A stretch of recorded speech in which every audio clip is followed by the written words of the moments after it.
Hey y'all, it's Reverend Will here for our midweek devotion. I'm the senior minister at First Christian Church in Fulton, and each week, about this time of the week, we stop for a little bit of more spiritual matters to talk about, hopefully, a little bit of grace into your week. And so I read the devotion that I put out every Monday. I email it out, but we like to do it this way too. This is sort of the the audiobooks version.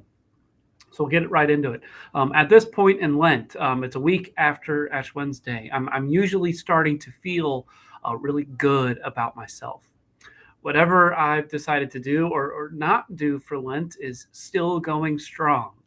One year I tried to read the entire Bible in Lent. I was on track. One year I decided not to drink a lick of pop, or as some yokels called soda. Um, haven't drank any since. Abstained from alcohol, easy squeezy lemon peasy, as they say. Heck, those ungracious thoughts I decided to fast from too have even had an unceremonious downtick. Less than a week into the whole endeavor, one can usually find a rather red spot on my back after all the padding I've been doing. Try as I might, what starts out as a good faith exercise and living a bit more Christ like invariably turns into another avenue of self-aggrandizement and pompous behavior. I turn a good thing into a bad thing, replacing focusing on Jesus with focusing on myself. I get really happy that I'm doing so well that I forget the reason why I'm doing it.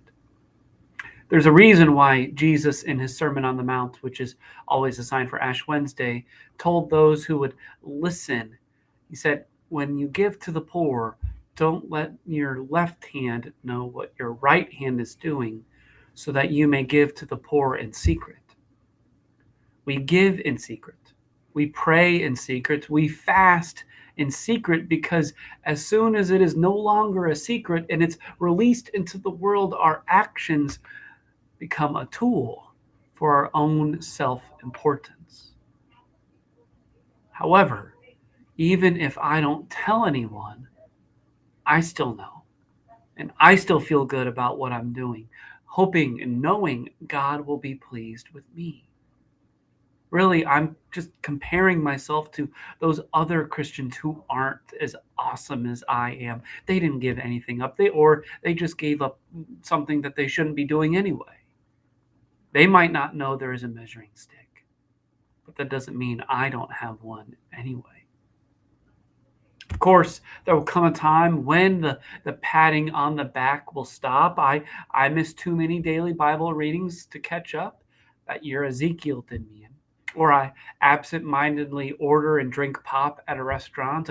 March Madness will come and beer will magically appear in my hand.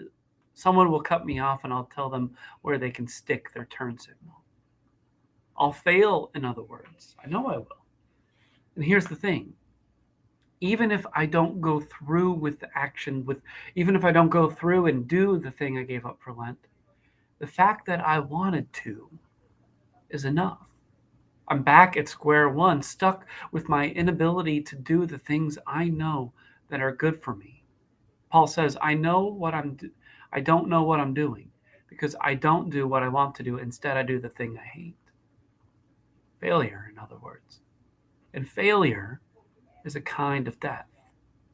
Death of the dream of going at it myself, death of the idea that I can do whatever I put my mind to, death to the inkling I was getting closer and closer to Jesus.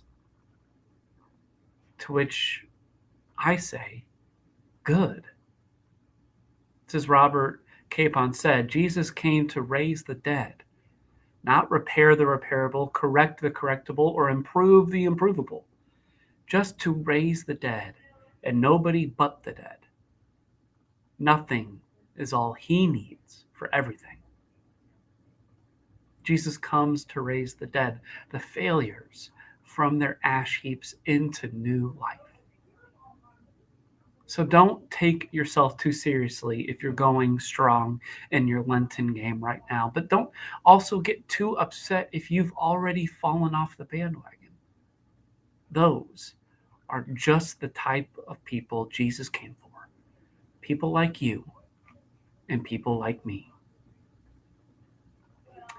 Thanks for joining me for this week's midweek devotion. We hope you heard a word of grace. If you like what you heard, please like and share it with someone who you think needs to hear this word. You're also invited to join us for worship on Sunday mornings. We gather in person here in Fulton at 10:30. We also will be streaming on Facebook Live and on YouTube, so you can find us there. But if not, our benediction is the same as always. God be with you till we meet again.